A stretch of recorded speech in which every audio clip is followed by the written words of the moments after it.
The hangar was silent when Anakin finally descended the ramp of his ship. The mission to rescue the Chancellor had been exhausting, and every muscle in his body seemed to cry out for rest. He walked slowly, still processing recent events, when a familiar figure emerged from the shadows.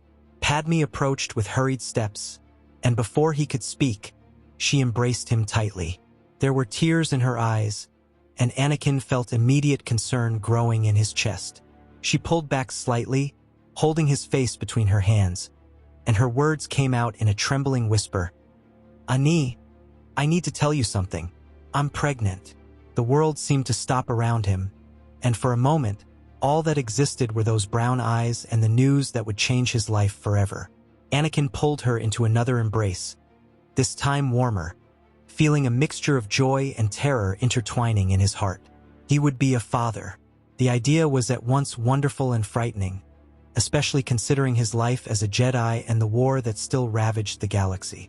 "Padme, this is incredible," he murmured against her hair, trying to process the magnitude of that moment. She pulled away again, studying his face attentively, searching for any sign of doubt or fear. "Are you happy?" she asked, her voice carrying a vulnerability he rarely heard. "More than you can imagine," Anakin responded, and it was true, even with all the complications this revelation would bring. They remained there for a few more minutes, just enjoying each other's company, before Anakin needed to return to the temple. That night, after hours of debriefing at the Jedi Council, Anakin finally allowed himself to rest. Sleep came quickly, but with it came disturbing images that materialized in his mind like living shadows. He saw Padme on a birthing table, her face contorted in agony, and then she screamed his name before becoming completely still. The vision was so vivid it seemed real, and Anakin tried to run to her, but his feet seemed stuck to the floor. Fear spread through his entire being like poison, and he could feel despair threatening to consume him completely. Somewhere distant, beyond the dream, an ancient and powerful presence felt the disturbance that fear was causing in the fabric of the Force. It was a disturbance that threatened the delicate balance that kept the galaxy in harmony. The Father, guardian of Mortis and protector of the balance of the Force, closed his eyes in his ethereal dwelling and projected his consciousness through the vast ocean of the cosmos. He followed the threads of the Force until he found the source of that disturbance, and what he found was a young Jedi tormented by visions of loss and death. The Father recognized Anakin Skywalker immediately, for he was the chosen one, prophesied to bring balance to the Force.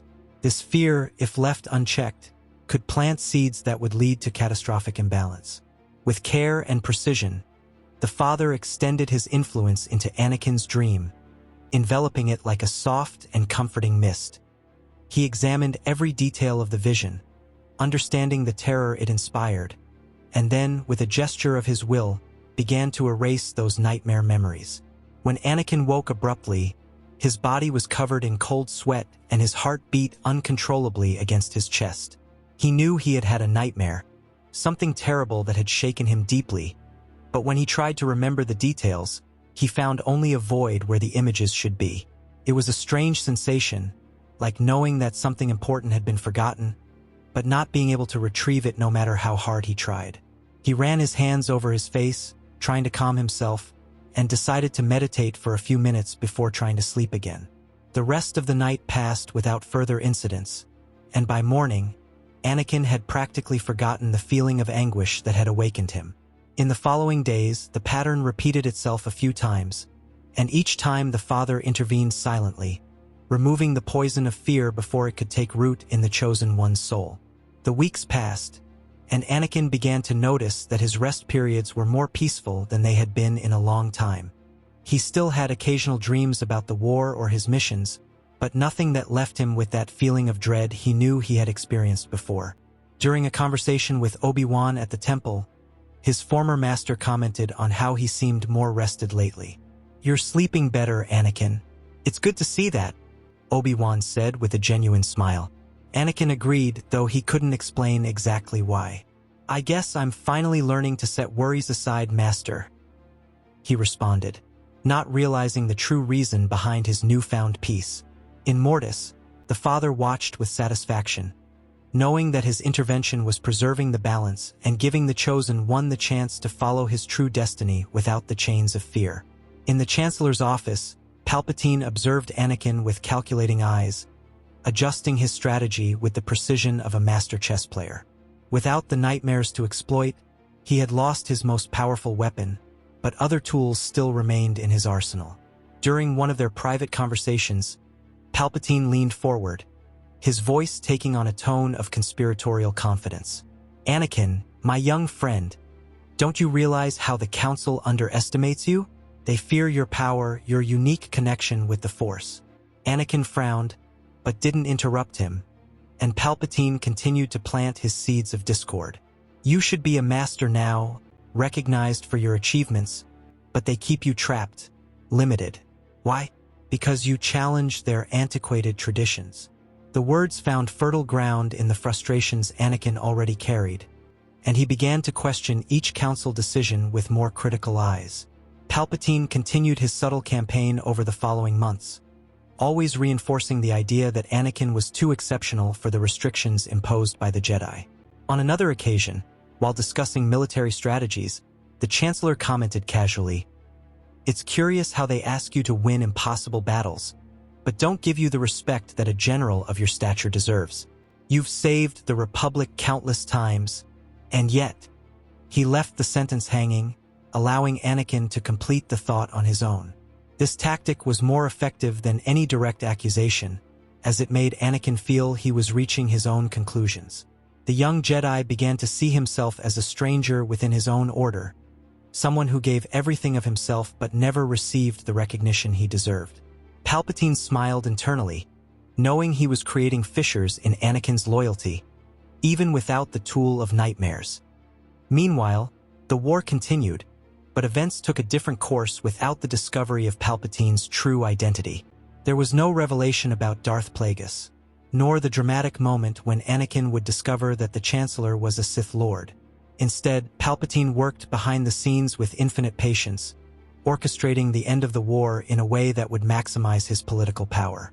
The decisive moment came when he convened a special session of the Galactic Senate, arguing that the Separatist threat was still very real and that the Republic needed strong and continuous leadership to guarantee the newly won peace. The senators, tired of war and desperate for stability, listened to his words with growing attention. "I propose that the Senate grant me extended emergency powers, not for personal ambition, but for the good of all citizens of the Republic," Palpatine declared, his voice echoing through the chambers with appropriate gravity. The vote that followed was a testament to Palpatine's manipulative genius, for he had cultivated alliances and favors over years. Without the violent opposition of the Jedi, who remained focused on their own concerns and the transition from wartime to peace, the process was surprisingly smooth. Senator after senator rose to support the proposal, citing the need for continuity and the wisdom demonstrated by the Chancellor during the years of conflict. Padme watched from her seat with growing concern, but her objections were drowned out by the chorus of approval that dominated the chamber. "The Republic thanks you for your sacrifice, Chancellor Palpatine," proclaimed the senator from Alderaan, and applause echoed through the hall. Palpatine accepted the honor with false humility, but his eyes shone with barely disguised triumph. He had achieved what he wanted without bloodshed, transforming the Republic into his personal empire through votes and legal procedures. With peace officially declared and his new powers guaranteed, Palpatine consolidated his position with impressive speed. He reorganized military structures, placed allies in key positions, and began to implement reforms that, superficially, seemed destined to strengthen the Republic, but in reality centralized more and more power in his hands. The Jedi watched with growing discomfort, but without concrete evidence of misconduct, their hands were tied. In a council meeting, Mace Windu expressed his concerns. "The Chancellor's path has become dangerous. Too much power is concentrated in one person."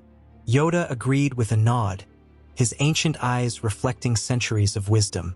"Watch we must, yes, but hasty we cannot be. Proof necessary is."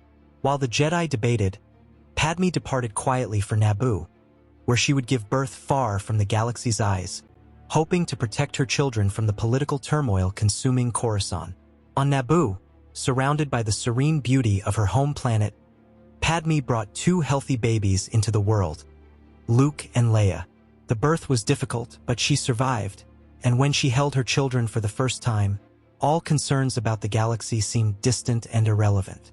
Anakin was present through a secure holographic transmission, and tears of joy streamed down his face as he observed his family.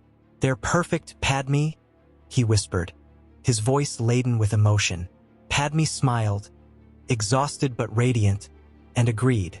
"Our children will grow up in a better world. Ani, we'll make sure of that." In that moment, Anakin felt renewed determination grow in his chest. He would protect his family, no matter the cost, and would find a way to navigate the political challenges threatening the galaxy. Meanwhile, on Coruscant, Palpatine felt through the Force the birth of the children and smiled coldly, calculating how this new information could be used in his future plans. The following months brought subtle but significant changes to the galaxy, and Master Yoda spent much of that time in deep meditation, seeking guidance from the Force. He felt growing disturbances, shadows moving at the edges of his perception, but their sources remained elusive and frustrating. During a particularly intense meditation session, Yoda glimpsed fragments of a dark future. Clones turning against their generals, the temple in flames, and a darkness consuming the galaxy. The visions were fragmented and uncertain, but one thing became clear: the danger emanated from the heart of the Republic. When Mace Windu returned from his diplomatic mission in the Outer Rim systems, he found the temple in a state of silent alert. "We lost communication with you for weeks, Mace," Obi-Wan explained during the debriefing. There was concern that something had happened. Windu shook his head, his expression somber. "Interference in communications, perhaps deliberate. I need to speak with Master Yoda immediately." The meeting between Yoda and Windu took place in one of the temple's most isolated meditation chambers, far from curious ears. Yoda shared his visions, and Windu listened with growing attention, his expression hardening with each revelation. "The Chancellor," Windu said finally, his voice low but firm. "All the evidence points to him. His accumulation of power, the strange conveniences of the war, everything fits together too perfectly." Yoda closed his eyes, feeling the weight of centuries pressing on his shoulders. "Confront him we must, but careful we must be. Powerful he is, and many allies he has. Alone we too must go. Trust in few only we can have." Windu agreed, understanding the gravity of the situation. "When?" he asked. "Soon," Yoda responded, opening his eyes with renewed determination. "Wait longer we cannot. Darkness grows with each passing day."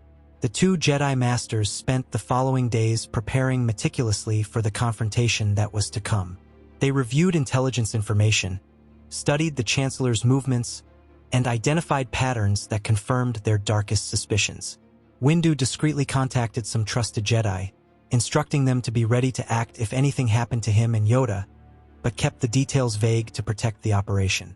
"If we don't return in 24 hours, he told Plo Koon during a private conversation, "you must assume command of the Council and protect the temple. Don't trust anyone from outside the Order." Plo Koon accepted the responsibility with gravity, realizing that something monumental was about to happen. Meanwhile, Yoda meditated on the imminent confrontation, preparing his mind and spirit for the battle that could define the fate of the galaxy. On the chosen night, Yoda and Mace Windu left the temple discreetly, their cloaks hiding their identities as they crossed the upper levels of Coruscant. They arrived at the Senate building when the shadows were longest, and the building was largely empty, with only security guards and a few staff members working late. Using the Force to deflect attention and obscure their presence, the 2 Jedi moved like ghosts through the corridors, approaching the Chancellor's private office. Windu could feel the darkness emanating from the place, a presence in the Force that was at once familiar and completely sinister. "He's there," Windu whispered, his hand moving instinctively to the lightsaber at his belt. Yoda nodded, and together, they entered the office without ceremony, their weapons already ignited and ready. Palpatine was seated behind his desk, but showed no surprise at the intrusion. In fact, A slow and predatory smile spread across his face as he rose gracefully. Jedi Masters, what an unexpected visit. Although, I must admit, not completely surprising. His voice carried a tone of cruel amusement, and the mask of benevolent politician fell completely, revealing the Sith Lord beneath. "Darth Sidious you are," Yoda declared, his voice echoing with authority. "Ended your reign of deception is. Surrender you must." Palpatine laughed, a sound that seemed to come from a deep well of darkness. "Surrender? You are fools if you think you can defeat me. I am the Senate. I am absolute power." Sith energy began to crackle around him, and in a fluid movement, he drew a red lightsaber. The crimson blade illuminated the office with a sinister glow, and the duel that would define the era began. Mace Windu advanced first, his Vapad form channeling Sidious's darkness against himself. The sabers collided with explosive force, generating sparks that illuminated the office in stroboscopic flashes. Yoda attacked from the other side, his small stature belied by agility and speed that defied physics. Sidious fought both simultaneously, his technique a terrifying demonstration of Sith power. He laughed as he fought, clearly enjoying the conflict, and his attacks were calculated to push the Jedi back gradually. He spun and launched a Force lightning attack that Windu barely managed to block with his blade, the electrical energy dispersing through the office and burning carpets and furniture. The duel continued for minutes that seemed like hours, and then, the sounds of marching boots echoed through the corridors. The clones had arrived, surrounding them. Anakin was at the Jedi Temple when he felt a deep disturbance in the Force, something that made him stop in the middle of the corridor. It was as if the fabric of reality was tearing somewhere nearby, and he could feel two beacons of light fighting against a suffocating darkness. Without thinking twice, he ran to his fighter, ignoring R2-D2's protests about proper flight protocols. "There's no time for that, R2," Anakin shouted as he climbed into the cockpit and activated the ship's systems. During the journey to the Senate building, Anakin tried to understand what he was feeling, but the sensations were confused and chaotic. He could distinguish the presence of Master Yoda and Master Windu, both familiar, but there was something more, something ancient and malignant pulsing with concentrated hatred. When he arrived at the building, the scene awaiting him was one of absolute chaos. Clones surrounded the Chancellor's office, and through the high windows, he could see the flashes of lightsabers colliding. "What's happening?" he demanded of a clone commander, but received only orders to stay back. Completely ignoring the instructions, Anakin pushed his way through the clone lines, using the Force to gently push them aside, his determination to understand the situation overriding any objection. His heart beat rapidly, and a bad feeling grew in his stomach with each step he took toward the office. When Anakin finally entered the office, what he saw shocked him to the core. Master Yoda and Master Windu were fighting against a figure that took him a moment to recognize. Chancellor Palpatine, but not as he knew him. This version of Palpatine had a partially disfigured face. His eyes glowed with yellow-orange hatred, and he wielded a red lightsaber with frightening mastery. Force lightning crackled from his hands, attacking the Jedi with ferocity. "Chancellor," Anakin called, his voice laden with confusion and shock. Palpatine turned briefly to him, and that monstrous smile that crossed his disfigured face revealed everything. "Anakin, finally you've come. Help me destroy these traitors." But something in Palpatine's voice was wrong, a hissing and poisonous quality that Anakin had never noticed before. He looked at Yoda and Windu, both showing clear signs of exhaustion but maintaining their defensive positions, and then back at Palpatine. The red saber, the yellow eyes, the dark side power emanating from him in almost visible waves. Everything clicked into place in a terrible moment of clarity. "You're a Sith?" Anakin whispered, the world spinning around him as years of lies and manipulation revealed themselves all at once. The realization hit Anakin like lightning. Everything Palpatine had said, every word of encouragement, every piece of advice, had been an elaborate lie. He wasn't a concerned mentor or a loyal friend. He was a predator who had identified Anakin as a useful tool from the beginning. You're a Sith?" Anakin repeated, his voice trembling not with fear, but with painful understanding. "It was all a lie. You never cared about me. You just wanted to use me." Palpatine laughed, and the sound was like broken glass. "Clever, young Skywalker, but does that change anything? I offered power, recognition, everything the Jedi denied you. Join me, and we'll rule the galaxy together." But Anakin shook his head, remembering Padme, his newborn children on Naboo, everything that was truly important. The conversations he had had with Palpatine over the years now revealed themselves in a completely different light, each word carefully chosen to isolate, to create resentment, to prepare Anakin for an eventual fall. "No," he said firmly, igniting his blue lightsaber. "I'll never be like you." The bright blue blade seemed pure compared to the sickly redness of Sidious's saber, a visual contrast that reflected the moral battle occurring at that moment. The clones who had entered the office began to open fire, their blasters creating a cacophony of destruction. Anakin reacted instinctively, using the Force to push an entire group of soldiers back, creating a temporary barrier between them and the Jedi. "Master Yoda, Master Windu, get out of here," he shouted, but Yoda responded without taking his eyes off Sidious. "Let him escape, we cannot, young Skywalker. Here, the darkness must end." Anakin understood the small master's determination and turned to face Palpatine directly. He attacked, but his movements were charged with desperation and confusion, not with hatred. It was the attack of a Jedi divided between rage at the betrayal and a lifetime of training. Palpatine blocked easily, his red saber moving like an extension of his will. "Pathetic! You could have been so powerful, but you chose weakness," Sidious mocked, pushing Anakin back with brutal force that made him slide several meters across the polished floor. Anakin rolled and got up quickly, feeling pain in his ribs but ignoring it. He needed to focus, channel his emotion without letting it control him. "Betrayed your trust, he did, young Skywalker," Yoda said, pressing his own attack against Sidious. "But define who you are, this cannot. Choose you must which path to follow you will."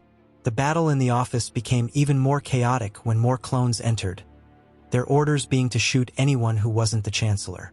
Blasters fired from all directions, and the three Jedi found themselves fighting on two fronts, against Sidious and against the army surrounding them. Mace Windu deflected shots while pressing his attack against the Sith Lord, his concentration absolute. His Vapad form was working perfectly, using Sidious's own darkness as fuel for his attacks, each thrust stronger than the previous one. Yoda used the Force to redirect blasters against the clones themselves, creating confusion in enemy ranks.